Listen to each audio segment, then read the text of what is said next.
আল্লাহ পাকের সামনে সাদা মাটা হয়ে আবদিয়ত হিসাবে দাঁড়ানোর বিপরীতে যে বিষয়গুলো আছে তোর মধ্যে সবচেয়ে বড় বিষয় হচ্ছে মনের খাহেসাত। মনের খাহেসাতকে আমি 3 ভাগে বিভক্ত করছি। আল্লাহ পাকের দরবারে তার উপস্থিত হইতে হবে, হাজিরি দিতে হবে। সে তার ইজম, তার মতবাদ, তার দল, তার মতকে উপরে উঠানোর জন্য এমনভাবে বিষয়গুলোকে মিথ্যা, অপবাদ, অপপ্রচার, গীবত, শেকায়েত, অতিরিক্ত বানাই বুনাই হেতে পেশ করে চলে যেতেছে। এর মাথার ভিতরেও নাই, হ্যাঁ, এর দিলের মধ্যেও নাই যে আল্লাহ পাকের দরবারে তাকে কি পেশ করতে হবে।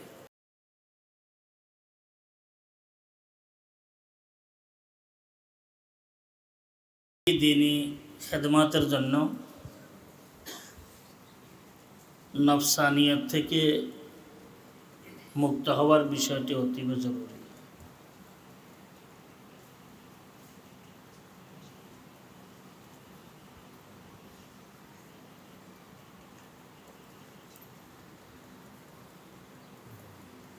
আমরা তো এগুলা আমাদের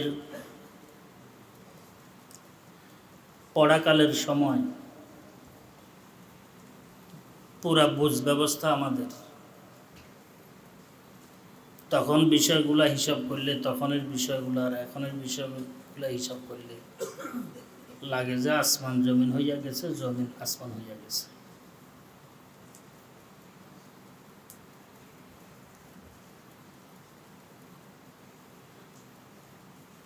মানুষের নফসানিয়ত প্রকাশ পায় সাধারণত 2 জায়গায়।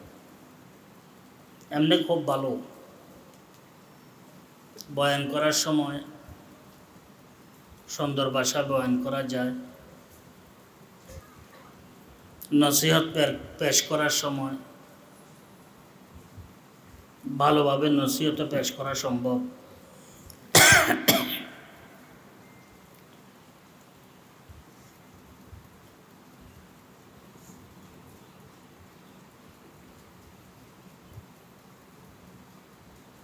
কিন্তু 2 জায়গার মধ্যে নফসানিয়তের বিষয়টি প্রকাশ পাইতে থাকে।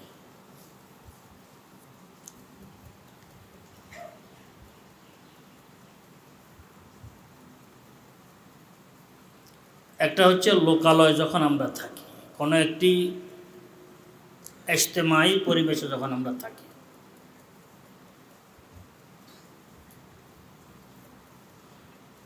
ইজতেমাই সম্মিলিত পরিবেশে যখন কোনো দিনই কাজ করতে যাই, তখন নফসানিয়তের বিষয়টি প্রকাশ পায়।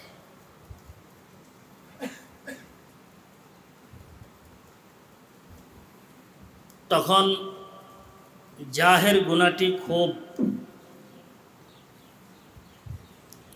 আর মালের গুনাহটিও মোটামুটি 2 নম্বরে এসে যায়। জাহের বিষয়টি 1 নম্বরের জাহের বিষয়টি। জাহের বিষয়টির অর্থ হচ্ছে নিজেকে কিভাবে উপরে উঠানো যায়, এটা জাহের বিষয়। এটা সবচাইতে মারাত্মক গুনাহের মধ্যে। সবচাইতে মারাত্মক গুনাহ হচ্ছে জাহি গুনাহ।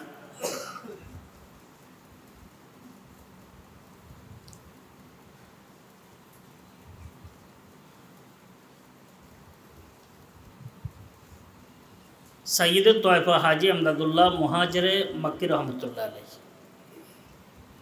আল গীবাতু আশাদ্দু মিনাজ জিনা, এই হাদিসের ব্যাখ্যা দিতে গিয়ে হযরতে এক ব্যাখ্যা এটাও পেশ করছেন কি গীবত বেবিচারের গুনার চাইতে আসাদ কেন, মারাত্মক কেন, জেনার গুনার চাইতে মারাত্মক কেন। হযরত সৈয়দ তয়ফা হাজি আমদাদুল্লাহ মুহাজিরে মক্কি रहमतुल्लाह अलैह बोलছেন, इसलिए कि गीबत जाही गुनाह है और जना बाही गुनाह है और जाही गुना जाह बाह से क्या है अशद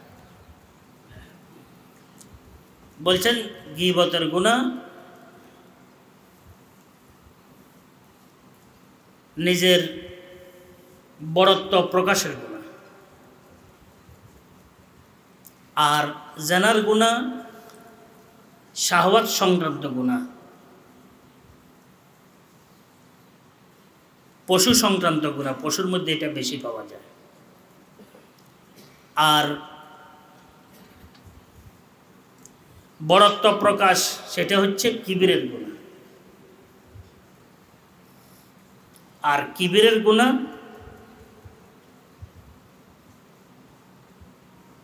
শাহওয়াত সম্পর্কীয় কামরিপু সংক্রান্ত যে গুনাহগুলো আছে এর চাইতে মারাত্মক কারণ কিবির মারাত্মক কিবির কি মারাত্মক হযরত সাইয়্যিদুত তায়েফা হাজী আমদাদুল্লাহ মুহাজির মক্কি এমন কিছু কথাবার্তা সাধারণত আমাদের মুরব্বীরা বলে গেছেন যেগুলা ব্যাখ্যা বিশ্লেষণে পাওয়াটা বড় কঠিন অন্যরা আমাদের মুরব্বীদের থেকে উধার নেন এগুলা তালাশ করে কিন্তু আমরা এগুলা নিজেরা মোতালা করি না ইদানিং মোতালার প্রবণতা ওই সমস্ত কিতাবগুলা যেগুলো নাকি নবীন লেখকের কোনো একটি দল বা কোনো একটি মতকে লালন করে যে লিখতেছে ভাষা অবশ্যই সুন্দর লেখা অবশ্যই সুন্দর কিন্তু সাধারণত টার্গেট কিন্তু ভালো না যে টার্গেটে কথাবার্তাগুলো বলা হইতেছে একটা পর্যায়ে মানুষদেরকে নিয়ে আসার চেষ্টা করা হইতেছে প্রত্যেকটি দল এবং মতের কাজে তো এটা দল এবং মতের কাজ হচ্ছে সে ধীরে ধীরে কিছু কথা বলতেছে কিছু কথা লিখতেছে কোনো নতুন বিষয় মানুষের সামনে উপস্থাপন করতেছে এটার মূল উদ্দেশ্য হচ্ছে মানুষদেরকে একটি পর্যায়ে নিয়ে আনার চেষ্টা করতেছে একটা তার মত আছে পথ আছে ওই রাস্তায় মানুষদেরকে আনার চেষ্টা করতেছে সে কোনো না কোনো সম্প্রদায়ের সাথে সে সম্পৃক্ত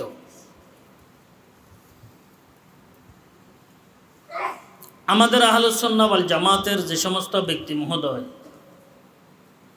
ওনারা সাধারণত স্বতন্ত্রভাবে কাজ করে যান কাউকে কোনো দলের মধ্যে আনা টানা এই বানাওটির সাথে বানাই কথাবার্তা বলা অবাস্তব কথাগুলা পরিবেশন করে মানুষদেরকে আকৃষ্ট করার বিষয়টি আমাদের আকাবিরদের মধ্যে পাওয়া যায় না কুতুবে আলম রশিদ আহমদ গাঙ্গোহী রহমতুল্লাহ আলাইহি হযরত এক মজলিসের মধ্যে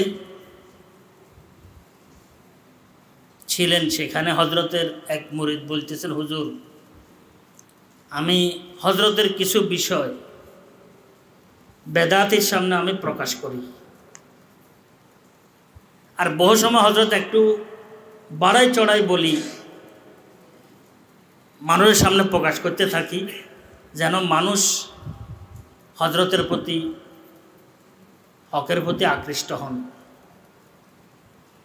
হযরত রহমতুল্লাহ আলাইহি খুব নারাজ হয়ে গেছেন नाराज है बोलतेছেন भाई झूठ बोलकर किसी को मोतकद बनाने की कोशिश नहीं करनी चाहिए আমাদের আকা মিথ্যা বলে অতিরিক্ত অতিরঞ্জিত কথাবার্তা বলে কাউকে মোতাকেদ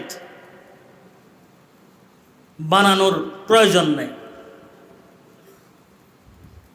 কাউর সামনে আমাকে আস্থাভাজন বানানোর কি নাই প্রয়োজন নাই কে বলছে তোমার খুব নারাজ হইছে আমাদের আকাবের আসলাফদের মধ্যে এই সমস্ত বিষয়গুলো সাধারণত পাওয়া যায় না আমাদের আসাতেজা আকাবেরদের মধ্যে যে বিষয়টি সেটা হইছে আকাল্লাহা তাকাল্লুফা বাস কোনো তাকাল্লুফ না বরং এদের জাহেরের চাইতে বাতেন আলোকিত, এদের কথার চাইতে কাজের বিষয়গুলো খুব আলোকিত, কালের চাইতে হালের বিষয়গুলো খুব আলোকিত। আল্লাহ পাক তুমি আমাদেরকে তৌফিক দান করো, আমাদেরকে তৌফিক দান করো। আমি বলতেছিলাম নফসানিয়ত দুই জায়গার মধ্যে প্রকাশ পায় খুব বেশি। এগুলো আসলে বারবার মুহাসাবার আনা দরকার। ইসলাহের জন্য ফিকির দরকার,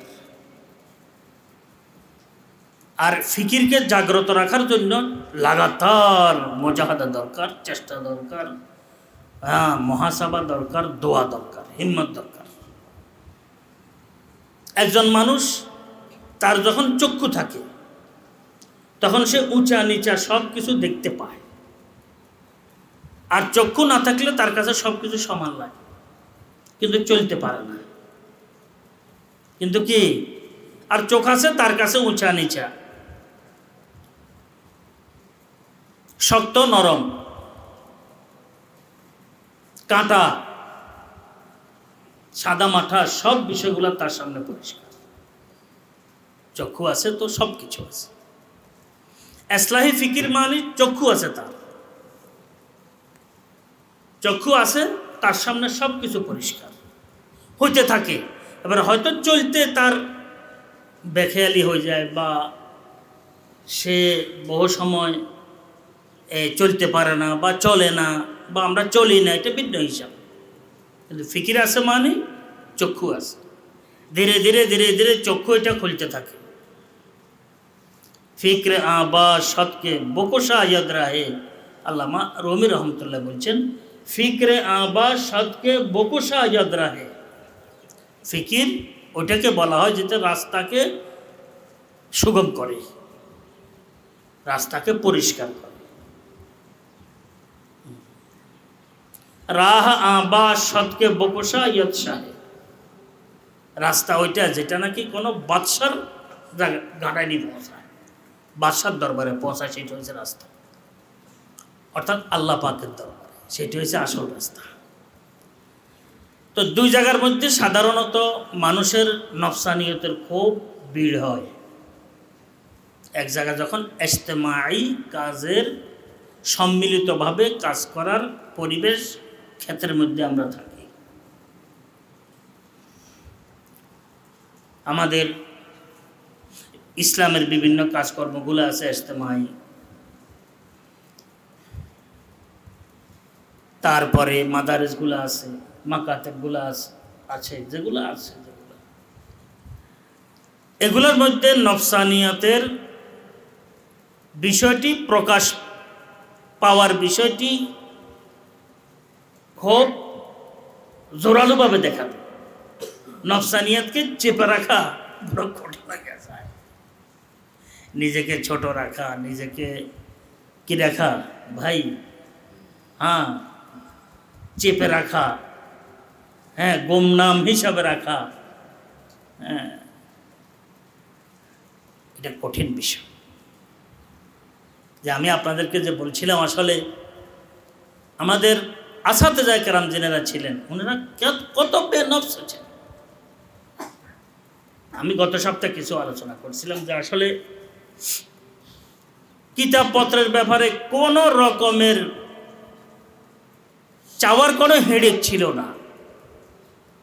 মাদ্রাসা কর্তৃপক্ষ যারা যখন ছিলেন, তারা কোনো কিছু নিয়ে চিন্তা করতে না যে ছাত্রদের কার দ্বারা উপকার হবে সেটা না জানতো। কোনো কথা আসবে, কেউ ফুসফুস করবে, বা আড়ালে হোক সামনে হোক, কেউ মনে কষ্ট পাবে, এটা আদৌ চিন্তা করতে না, চিন্তা করা লাগতো। আমাদের আকাবের আসলাফদের ইজতেমাই জিন্দেগি খুব পরিষ্কার ছিল। এরা নফসানিয়তের প্রকাশ পাওয়ার যে ক্ষেত্র, ওই ক্ষেত্রে আরো এদের জন্য এটা ওষুধে পরিণত হয়ে গেছে। কি ইসলাহের বড় একটা কি সুযোগ, বড় সুবিধা, ইজতেমাই দাও, ইজতেমাই জিন্দেগি ইসলাহের বড় একটি কি সুবিধা, কি কোনখানে আমার নফসানিয়ত কি করতেছে, হ্যাঁ ফুসকি উঠতেছে, তার সেখানে আমি দমন করি। এটা কিন্তু সহজ নয়, কিন্তু নফসানিয়তের বিষয়টি ইজতেমাই কাজ করতে গেলে সেখানে এটাকে দমাই রাখা, এটাকে হজম করা, ইসলাহি বেত দিয়ে এটাকে আঘাত করা, বেত্রাঘাত করা, এটাকে পদদলিত করা, নফসানিয়তের বিষয়টি খুবই কঠিন। এটার জন্য সবচেয়ে বড় যে ওষুধটি সেটা হচ্ছে সমতোয়া। যে মাদ্রাসা আমি থাকি, যে প্রতিষ্ঠানে আমি থাকি, যে দ্বীনি খেদমাতের সাথে আমি থাকি, যেহেতু আমরা দ্বীনি কাজগুলোর সাথে নিয়মিত লেগে আছি, এই কারণে আমি দ্বীনি কাজগুলোর কথাই বলছি। সেখানে যে প্রধান আছেন, যাবে তার প্রধান, আইনিভাবে প্রধান, একজনের উপরে আরেকজন আছে, একজনের উপর আরেকজন আছে, আচ্ছা না, এদেরকে মেনে চলা, এদেরকে কি মেনে চলা, এটা হচ্ছে বড় ঔষধ। কোন রকমের কিছু নাই যে উনি যা বলছেন তা হ্যাঁ হতে পারে, আমার বুঝ ব্যবস্থা ওনার চাইতে ভালো হতে পারে, বেশি হতে পারে, আমি চিন্তা করছি যে আসলে এটা এইভাবে না হই, মনে হয় এটা এইভাবে হলে ভালো। তো ওনাকে আমি অবগত করব যে হুজুর এটা যেটা হয় এটা মানে এভাবে হলে কোনো একটু চিন্তা করবেন। মশওয়ারা আমি দিলাম, মশওয়ারার পর ফাইজা আজমতা ফাতাওয়াক্কাল আলাল্লাহ, মশওয়ারার পর যেটা সামনে আসবে, উনি যেটা বলবেন, যেহেতু দায়িত্ব হিসাবে আল্লাহ পাক উনাকে আমার মাথার উপরে রাখছে,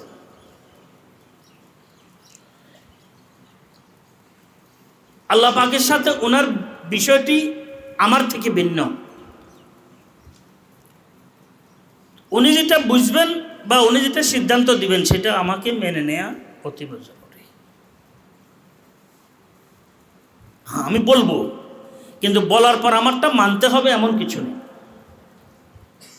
এমন কিছুই নাই। বলছি উনি হয়তো বিবেচনা করছেন, বিবেচনার পর যেটা সিদ্ধান্ত উনি দিবেন সেটা মেনে নেয়া আমার জন্য অতীব কি জরুরি। আমি যা হয়তো চিন্তা করি উনি এগুলা বহু আগে চিন্তা করি ভাঁজ করে রাখছেন, হতে পারে। আমরা এক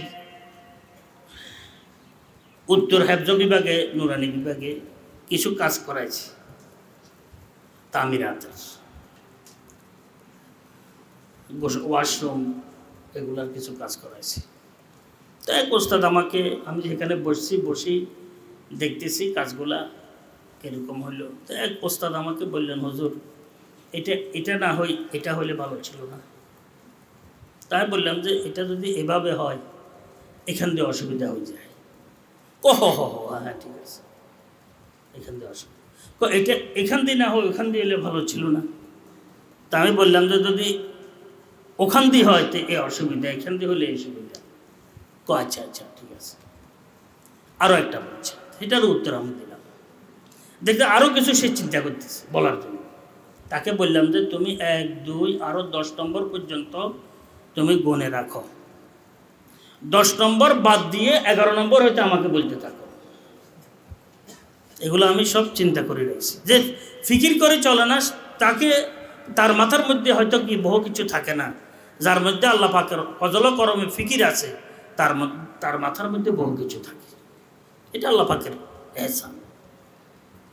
দায়িত্ব, এই কারণে দায়িত্ব চাওয়ার বিষয়টি নাই, যে তুমি দায়িত্ব চাও এই বিষয়টি নাই।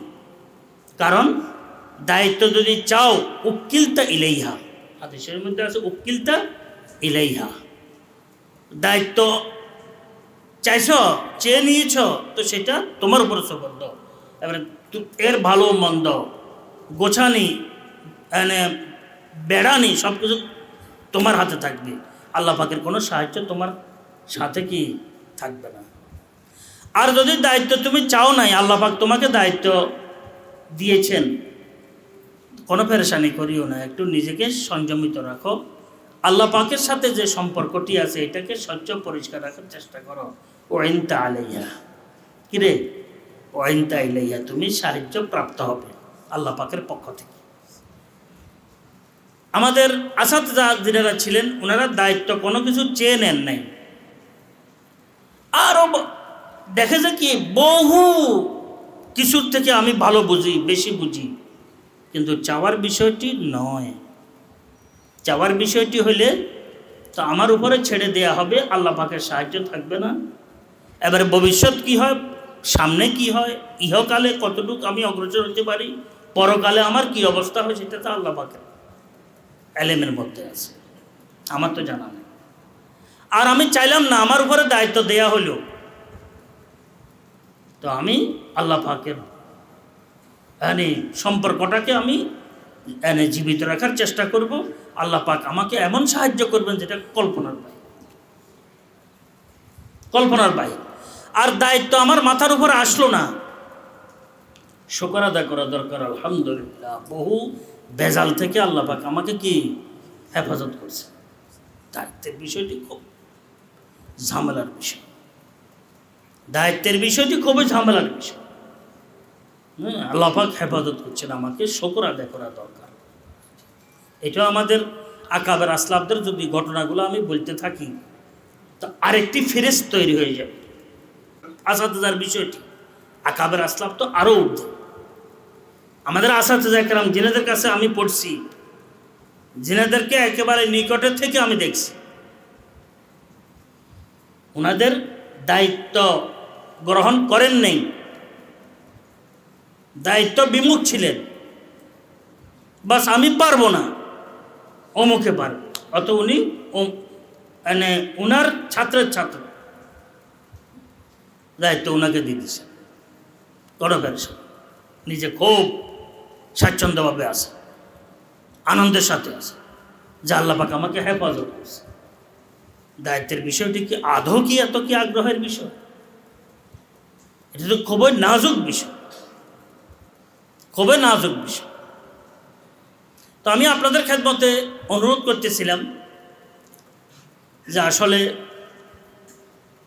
ইজতেমাই যেই পরিবেশ, বিশেষ করে দ্বীনি কাজের, যেখানে আমরা সম্মিলিতভাবে দ্বীনি কাজগুলো করতে থাকি, সেখানে নফসানিয়ত খুব টাটকা হয়ে দাঁড়ায়, খুব প্রকাশ পায়।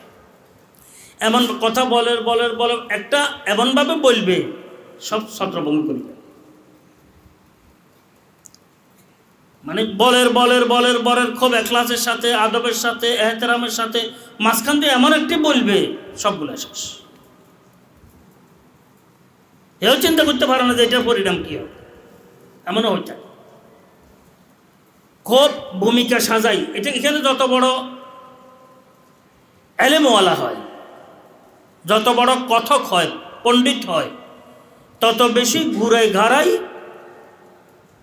হাজি নিজের বিষয়টিকে খুব আড়ালে রাখি উপরে উঠানোর চেষ্টা করে। এটা আরও মারাত্মক, এটা এলেমের অপব্যবহার, এলেমের অপব্যবহার। আমার কাছে যা আছে তাই আমি কিছু নেই। হযরতে সাহাবায়ে কেরাম রিদওয়ানুল্লাহি আলাইহিম আজমাইন একেবারে সিধে সাদা জীবন, সাদা মাঠা জীবনের অধিকারী ছিলেন। সরওয়ারে কায়নাত সাল্লাল্লাহু আলাইহি ওয়াসাল্লামের সামনে সব কিছু পেশ করতেন। আর আল্লাহ পাকের সাথে তো ওদের কোনো আড় ছিল না, কোনো আড়াল ছিল না, একদম পরিষ্কার। ইখতারাহুমুল্লাহু লিসুহবাতি নবিয়্যিহি ওয়া লিইকামাতি দীনিহি। এই কারণে হযরত সাহাবায়ে কেরাম রিদওয়ানুল্লাহি আলাইহিম আজমাইনদের ব্যাপারে যে কোনো একজনের ব্যাপারেও যদি কেউ কথাবার্তা বলে, সে আহলুস সুন্নাহ ওয়াল জামাতের বাইরে চলে যাবে, সে আহলুস সুন্নাহ ওয়াল জামাতের অন্তর্ভুক্ত থাকতে পারবে না। যে কোনো একজনের ব্যাপারে সমস্ত আহলুস সুন্নাহ ওয়াল জামাত একমত, যে কোনো সাহাবী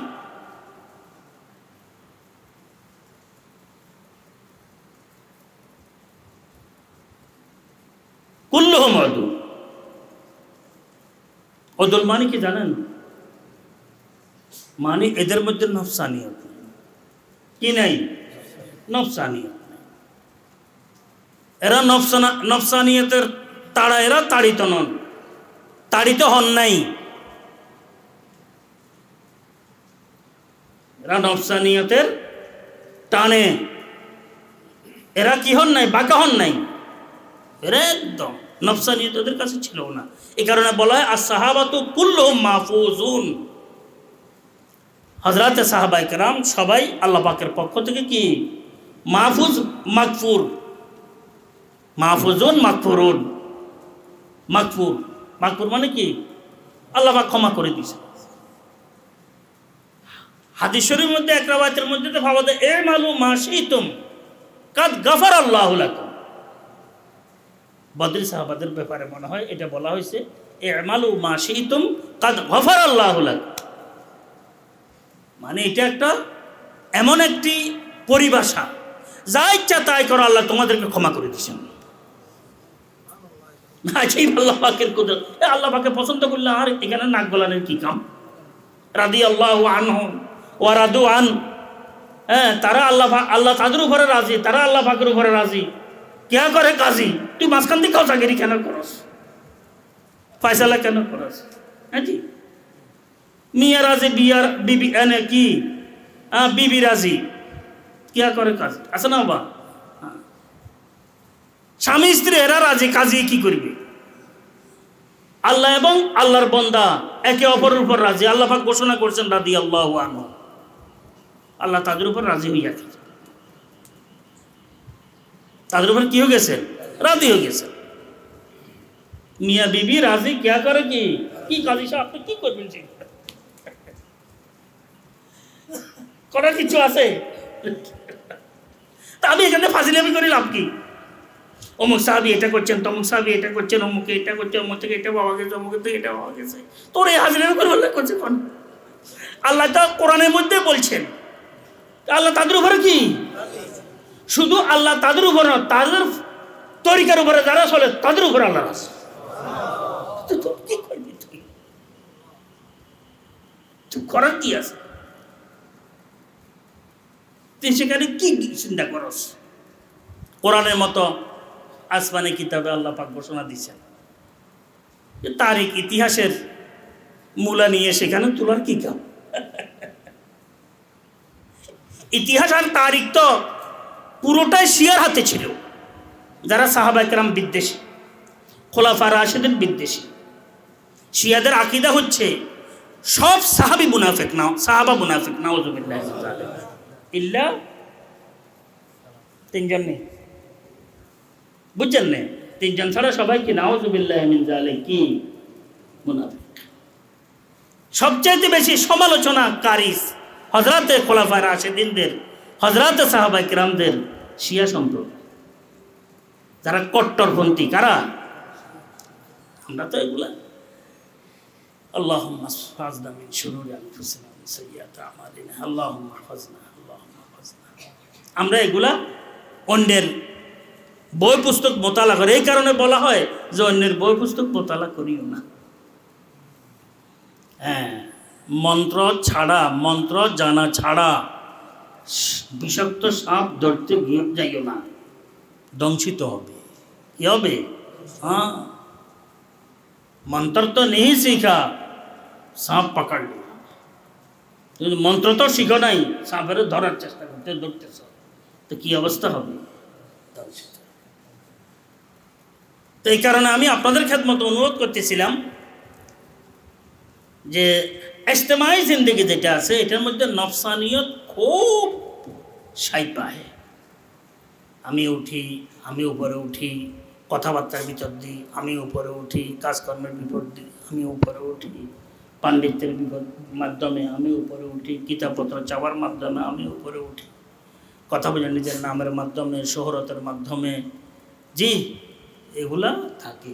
এখন তো আরও বড় পেরেশানি, মাদ্রাসা দিনই যে সমস্ত বিষয়গুলো আছে এখানে হাতিয়ার হযরত রহমতুল্লাহ যেটা বলছেন, এখানে দুনিয়াবী বিষয়গুলোরও খুব ছড়াছড়ি থাকে। লিকুল্লি উম্মাতিন ফিতনা ওয়া ফিতনাতু উম্মতি আল মাল। কিরে, মাল নিয়ে প্রতিযোগিতা, এটা আমার ফিতনার জন্য বড়, আমার উম্মতের জন্য বড় কি ফিতনা। আর এখন তো সবাই, আল্লাহ আমাদেরকে হেফাজত করে, হেফাজত। মালে চাইতে হয় নাকি ভাই? মাল কি চাইলে পায়? মালে কি করতে হয়? চাইতে হয়, আল্লাহ দিতে হয়। কিন্তু মাঝখান দিয়ে আমি ফাজলামি করি, নিজেকে কি করতেছি? শেষ করতেছি। তো এই কারণে বলতেছিলাম, আসলে ইজ্জতের প্রতিযোগিতা, শোহরতের প্রতিযোগিতা, উপরে ওঠার প্রতিযোগিতা, প্রসিদ্ধ হওয়ার প্রতিযোগিতা, অন্যকে নিচে নামানোর প্রতিযোগিতা, এটা আরেকটা রোগ। এটা হচ্ছে আপনার হাসাদ। সেটা হচ্ছে কি, এই ইজতেমাই জিন্দেগির মধ্যে হাসাদ বড় এসে যায়। হাসাদ, হাসাদ, হাসাদ মানে হিংসা।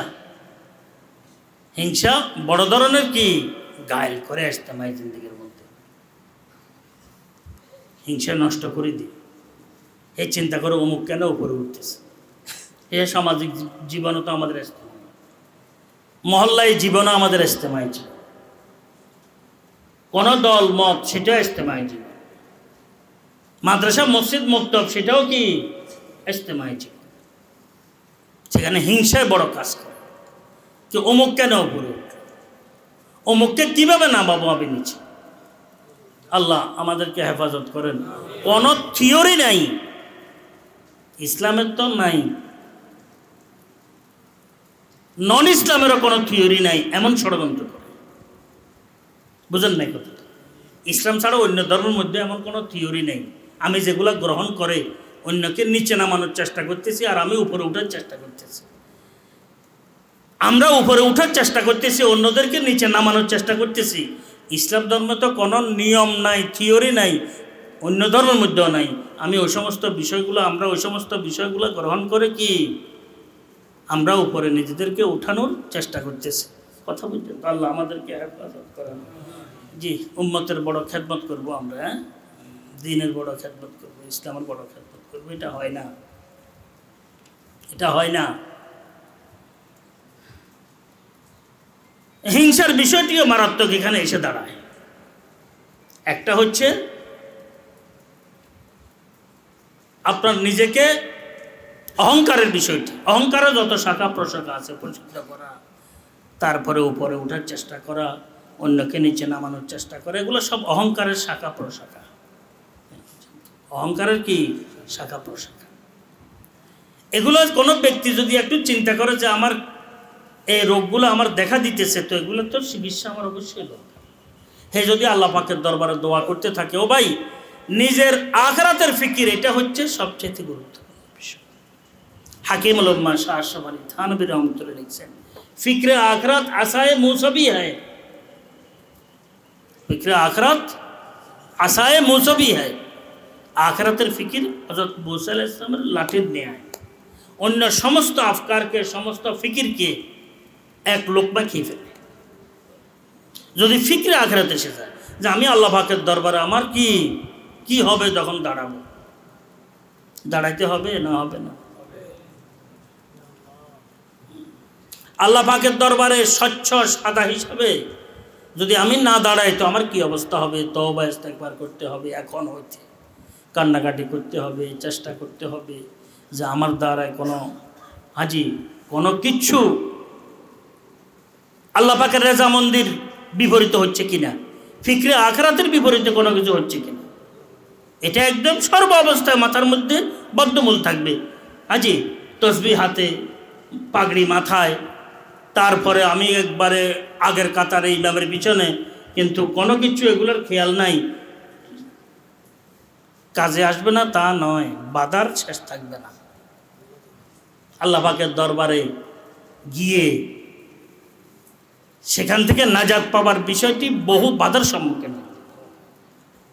খাজা পেন্দারত কে উরা হাসিলিস্ত, হাসিলে খাজা বজুজ পেন্দার নিস্ত। খাজা হয়তো চিন্তা করে যে আমার বহু কিছু আমার অর্জন হয়ে গেছে, কিন্তু শুধু ধারণাটাই হয়েছে, আর কিচ্ছু হয়। আল্লাহ আমাদেরকে এই কারণে ফিকরে আখরাত একদম সহজ ভাষায় আল্লাহ পাকের দরবারে আমাকে দাঁড়াইতে হবে। আর এই দাঁড়ানির বিপরীতে সবচাইতে যে বড় বিষয়টি, সেটা হচ্ছে খাহেসাতের প্রবণতা। এটা হচ্ছে বিপরীতের বিষয়। আল্লাহ পাকের সামনে সাদা মাটা হয়ে আবদিয়ত হিসাবে দাঁড়ানোর বিপরীতে যে বিষয়গুলো আছে, তোর মধ্যে সবচাইতে বড় বিষয় হচ্ছে মনের খাহেসাত। মনের খাহেসাতকে আমি 3 ভাগে বিভক্ত করছি, যেটাকে দুনিয়া বলা হয়। কি বলা হয়? মনের খাহেসাত। জাহের খাহেস, হাজি মালের খাহেস, বাহের খাহেস, 3টা জিনিস। এটাকে কোরআনে কারিমের মধ্যে আল্লাহ পাক ইরশাদ করেছেন, ওয়া আম্মা মান খাফা মাকামা রাব্বিহি, এরপরে ওয়া নাহান নাফসা আনিল হাওয়া, ওয়া নাহান নাফসা আনিল হাওয়া। যে মানে কি ভয় করে আল্লাহ পাকের দরবারে সাদা মাথা হিসাবে দাঁড়ানোর বিষয়টি, একজন সিধে সাদা বন্দা হিসাবে দাঁড়াবে, যে ভয় করে যে আমি যেন আমি অবশ্যই দাঁড়াবো, আর নিজের নফসকে খায়েশাত থেকে মুক্ত করবে। ওয়ানাহান নফসা আনিল হাওয়া, হাজি তখন না পা ইন্নাল জান্নাতা হিয়াল মাওয়া। আয়াতে কারিমাতে দেখা যায় সবচাইতে বড় বাধা যেটা আমি আপনাদের খেদমতে আজকে আলোচনা করছি, সেটা হচ্ছে খাহেসাতের বিষয়টি। খাহেসাত 3 ভাগে বিভক্ত হয়। একটা হচ্ছে কি বলছি,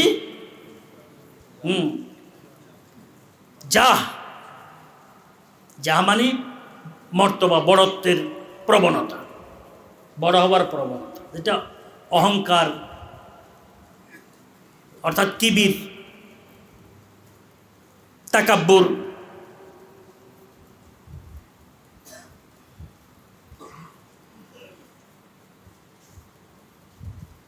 এই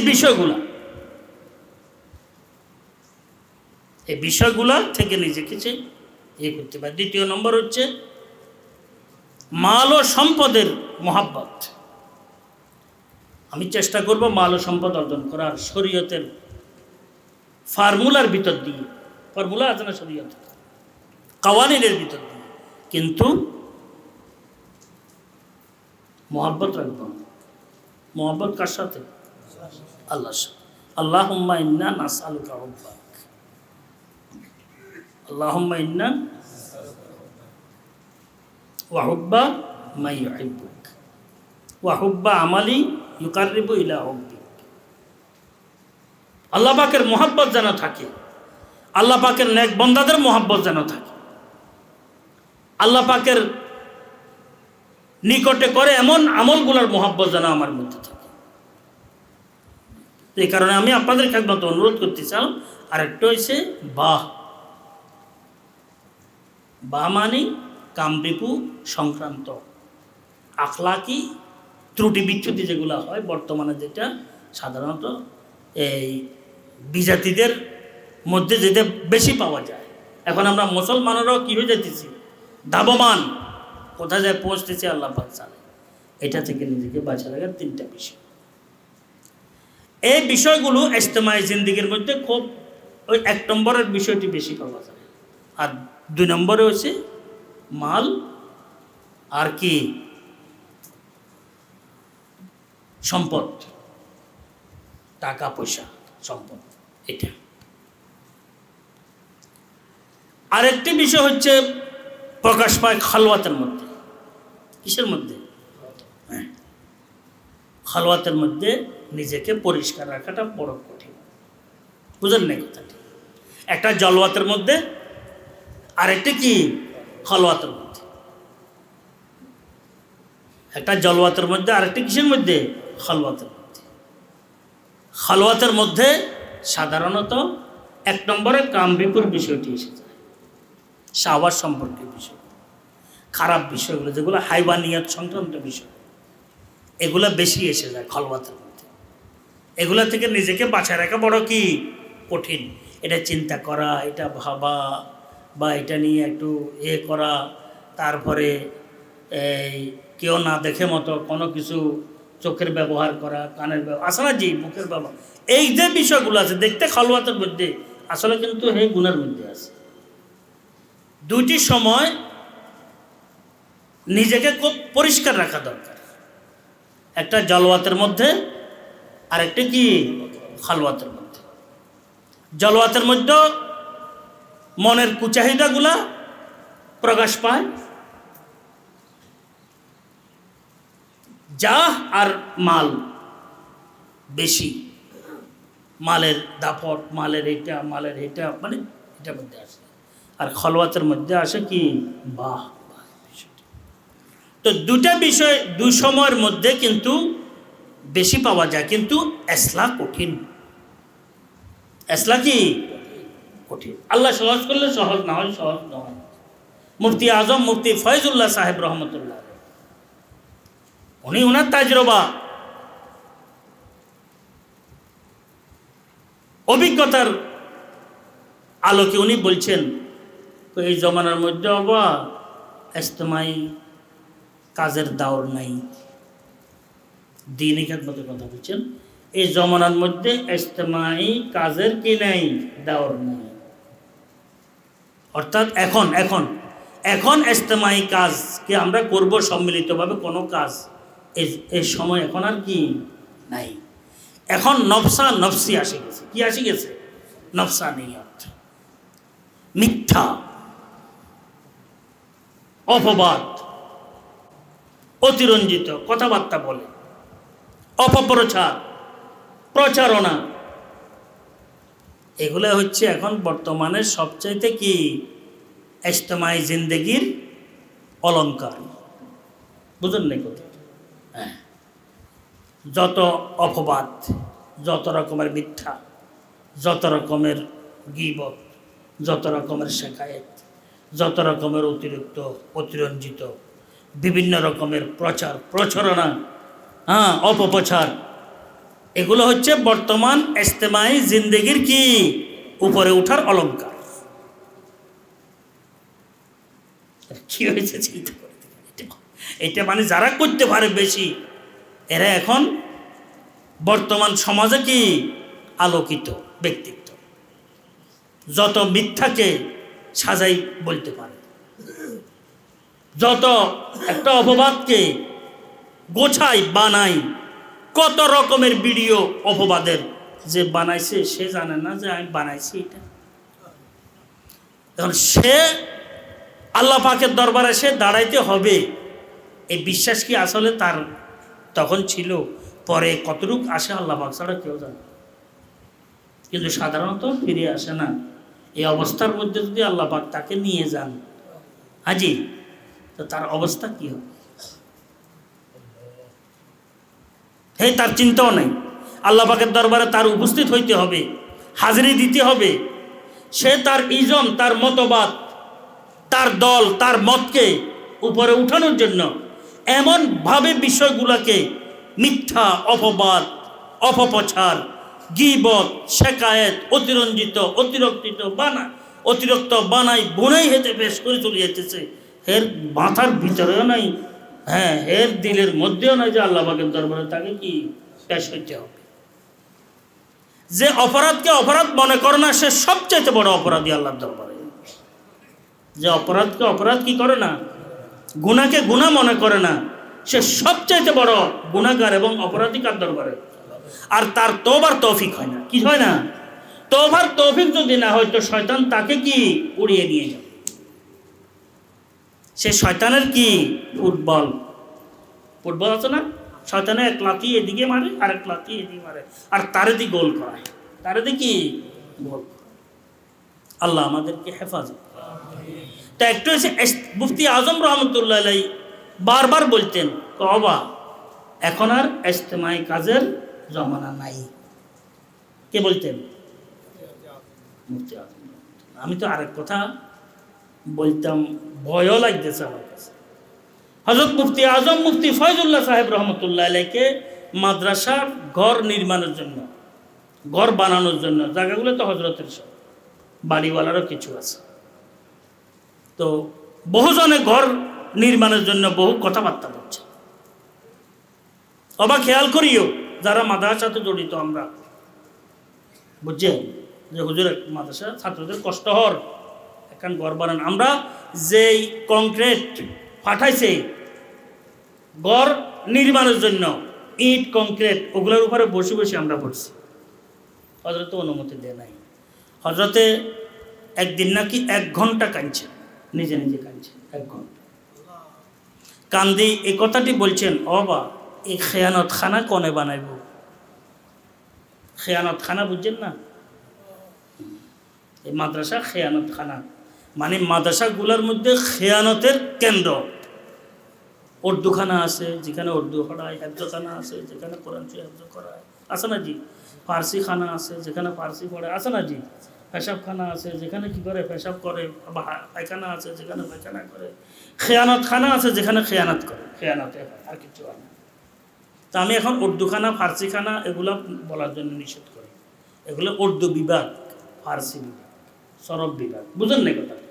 আসলে তো ফার্সি হিসাবে আমরা খানা আগে বলছি, বুঝেন না কথাটা? আসলে এখন হয়েছে বিভাগ, এখন হয়েছে কি সবাই উর্দু, সবাই ফার্সি, এই বাংলা হচ্ছে বিভাগ, এটা একটা বিভাগ। তো হযরত মুফতি আজম রহমতুল্লাহ নাকি খুব কাঁদছেন যখন একজনে ইট এগুলো পাঠাই দিয়েছেন, খুব কাঁদছেন নিজে। 1 ঘন্টা, আমাকে যিনি বলছেন উনি বলছেন 1 ঘন্টা কাঁদছেন। কত? 1 ঘন্টা। আর কান্দি বলতেছেন এই খেয়ানত খানা কনে বানাইব, মানে খেয়ানতের জায়গা কনে বানাইব। ও মৌলবী ভাইরা, মোদাররিসিন হযরত, আমরা একটু খেয়াল করি আমাদের দ্বারা খেয়ানত করা হচ্ছে কিনা, বুঝছেন? খুব লক্ষ্য রাখি, খুব লক্ষ্য রাখি কতটুকু হক আদায় হইতেছে আমাদের দ্বারা, কতটুকু মেহনত করতেছি আমরা। হুবহু এই কথা আমি যখন করাচি গিয়েছি, মুফতি আজম মুফতি রশিদ আহমদ ফকির আসর উনিও বারবার বলতেন, এ জমানা ইজতমাই কাম কা দৌর নেই, একের হুবহু। উনি হয়তো বাংলাতে বলছেন চিটাঙ্গের ভাষা, আর হযরত রহমতুল্লাহ আলাইহি উর্দুতে বলছেন নিজস্ব মাতৃভাষা, কে এই জমানা ইজতমাই কাজের দৌর নাই। ও ভাই, তারপরও তো না করে কি উপায় আছে? বুঝেন না কথাটি? বলার উদ্দেশ্য যে এটা আমাদেরকে তারহিব করছেন, কি করছেন? হ্যাঁ, ভীতি প্রদর্শন করছেন, ভয় লাগাইছেন, খবরদার তোমরা সোচ্চার হইয়া যাও, দ্বীনি খেদমতের সাথে লেগে যেন বদ্দিনীর শিকার না হয়। আসি দ্বীনি কেন্দ্রে যেন বদ্দিনের যেন কিনা হই, শিকার না হই। আসি দ্বীনি কাজগুলোর সাথে যেন বদ্দিনী আমার দ্বারা না হয়। বুঝেন নাই কথাটি? এটা উদ্দেশ্য। কাজ তো আর বাদ দেওয়া যাবে না, কাজটা করতে হবে যতটুকু পারা যায়। কিন্তু আমি আপনাদের খেদমতে অনুরোধ করব যে আমরা আপ্রাণ চেষ্টা করে, আল্লাহর দরবারে কান্নাকাটি করে, নিজেকে বিলীন করে, বিলিয়ে দিয়ে আমরা কোরবানি দেওয়ার চেষ্টা করব, যেন মাদ্রাসাগুলোর খেদমত, মসজিদগুলোর খেদমত, মক্তবগুলোর খেদমত, আমাদের দিনই যে সমস্ত কাজকর্মগুলো আছে, আরও বিভিন্ন রকমের সব খেদমাতগুলো যেন বেনফস হয়। কি হয়? হ্যাঁ, নফসানিয়ত ছাড়া হয়। ও আম্মা মান খাফা মাকামা রাব্বিহি ওয়া নাহান নাফসা আনিল হাওয়া ফা ইন্নাল জান্নাতা হিয়াল মাওয়া। কি দেখেন কোরআনে কারীমের আয়াতটি দেখেন, যে এখানে কি ফাসাহাত, কি বলাগত এবং কি এখানে হসর, কি ধরনের কসর এই আয়াতের মধ্যে আল্লাহ পাক কি বয়ান করছে। ওয়া ইন্নাল জান্নাতা হিয়াল মাওয়া, তার ঠিকানাই হবে জান্নাত, আর কোনো চিন্তা ভাবনা তার নাই। আল্লাহ পাক আমাদেরকে হজরাতে খোলাফা রাশেদিন, হজরাতে সাহাবায়ে কেরাম, আজি হজরাতে আইম্মে মুজতাহিদিন, আইম্মে হাদিস, আহলুস সুন্নাহ ওয়াল জামাতের আকাবের আসলাফদের তরক তরিকা অনুযায়ী নিজেদেরকে সাজানো, নিজেদেরকে পরিচালনা করার তৌফিক আল্লাহ পাক আমাদেরকে দান।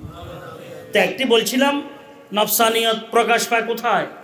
ইজতিমাই কাজের মধ্যে। প্রথম দুইটা বেশি, জাহ আর মাল দৌলত। আর ইনফিরাদি অর্থাৎ খালওয়াতের মধ্যে সবচেয়ে বেশি সমস্যা কি?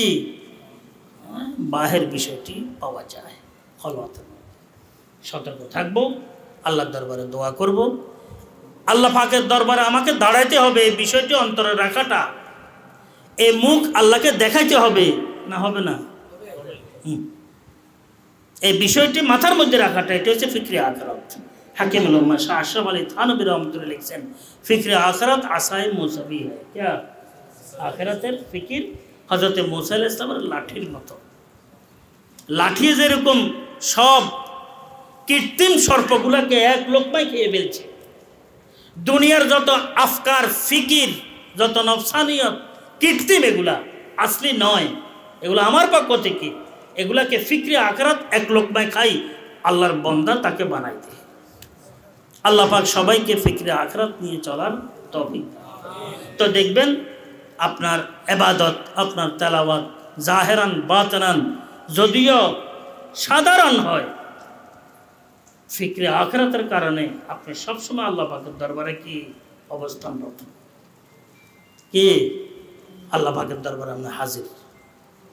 আর যদি নামাজের মধ্যেও থাকি, যদি ফিকরে দুনিয়া হয়, তাহলে আমি কি দরবার থেকে বহু দূরে দূরে থাকি। যদি আখিরাতের ফিকিরওয়ালা হই, আল্লাহ পাকের রেজামন্দের ফিকিরওয়ালা হই, দূরে থাকিও আমি আল্লাহর দরবারে উপস্থিত। আর দরবারে গিয়েও যদি দুনিয়ার ফিকিরের মধ্যে যদি থাকি, তো আমি দরবারে গিয়েও কি দরবার থেকে বহু কি দূরে। এটার অর্থ এটা নয় যে দরবারে যাব না, এটা নয়। দরবারে যাব, আরও যাব, আরও যাব, কিন্তু যে বিষয়গুলো দরবার থেকে আমাকে দূরে রাখার কি জি চেষ্টা করে, যে বিষয়গুলোর কারণে আমি দূরে থাকি দরবার থেকে, ওই সমস্ত বিষয়গুলোকে আমি পরিহার করার চেষ্টায় লেগে থাকবো। কিসের কি লেগে থাকবো? চেষ্টা লেগে থাকবো। ওয়াল্লাযীনা জাহাদু ফীনা লানাহদিয়ান্নাহুম সুবুলা। এরপর এনাম কি? ওয়া ইন্নাল্লাহা লামাআল, ওই দরবারি হয়ে যায়। ওয়াল্লাযীনা জাহাদু ফীনা লানাহদিয়ান্নাহুম সুবুলানা ওয়া ইন্নাল্লাহা লামাআল মুহসিনিন। মাইয়াত আসি গেছে মুজাহাদার কারণে। আল্লাহ পাক সবাইকে ফিকরে আখিরাত দান করেন। আমার জন্য দোয়া করবেন। কথাবার্তা বলা তো সহজ, আমল করা কঠিন। জাহের সাজানো সহজ, বাতিন সাজানো একটু কি কঠিন। জলওয়াত সাজানো সহজ, খলওয়াত সাজানো কি কঠিন। বুঝছেন? সবাই তো জলওয়াত সাজাইতে চায়, কিন্তু খলওয়াত সাজানো কি কঠিন। খলওয়াত মানে ভিতর। এমন অবস্থা যেন হইয়া যায়, আমার জলওয়াত, আমার খলওয়াত, আমার লাইল, আমার নাহার, আমার সবা, আমার মাসা যেন সব কিছু লিল্লাহ হইয়া যায়। কুল কুল ইন্না সলাতি ওয়া নুসুকি ওয়া মাহিয়ায়া ওয়া মামাতি। আরে বাপরে বাপ! নামাজ, আমার কোরবানি, আমার জীবন, আমার মরণ কাল্লাই লিল্লাহি রাব্বিল আলামিন, একমাত্র আল্লাহ। আল্লাহ তুমি আমাদেরকে সবাইকে কবুল করে, সব উম্মতে মুসলিমাকে তুমি কবুল করো, বিপদ আপদ থেকে আমাদেরকে হেফাজত করো। ওয়া আখিরু দাওয়ানা আলহামদুলিল্লাহ।